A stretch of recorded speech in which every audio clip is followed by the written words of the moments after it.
రాధాబాబు గురించి రెండు మాటలు చెప్పాలి. ఒక్క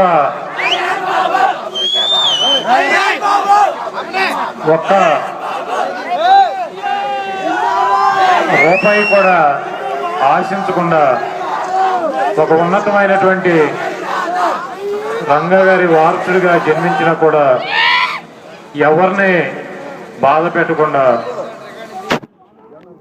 పదవి కోసం ఆశించకుండా తను ఒక 10 సంవత్సరాల చిన్నపిల్లడి మనస్తత్వం ఎలా ఉంటుందో రాధాబాబు మనస్తత్వం కూడా అలాగే ఉంటుంది. ఎందుకంటే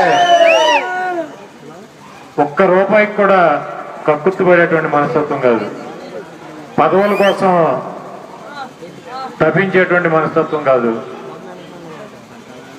మాకు మా పార్టీ జగన్మోహన్ రెడ్డి గారికి కానివ్వండి, లేకపోతే మాకు కానివ్వండి, సొంత తమ్ముడు కన్నా ఎక్కువ.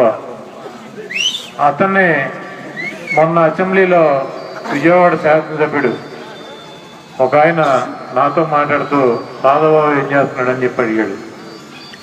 అడిగితే ఏం చేయట్లేదని ఇంటికాడే ఉన్నాడని చెప్పాను. చెప్తే ఆయన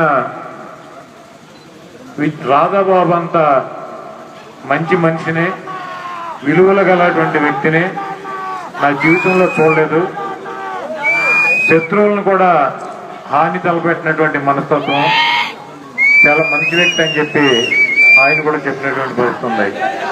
ఈరోజు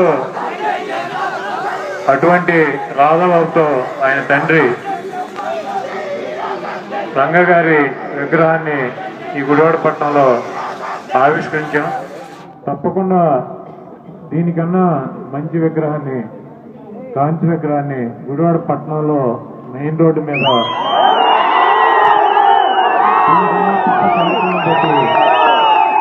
రాధాబాబుని, జగన్మోహన్ రెడ్డి గారిని ఇద్దరిని కూడా ఈ గుడివాడపట్నంలో విగ్రహాన్ని నేను నెలకొల్పుతానని చెప్పి మీ అందరికీ మాట ఇస్తూ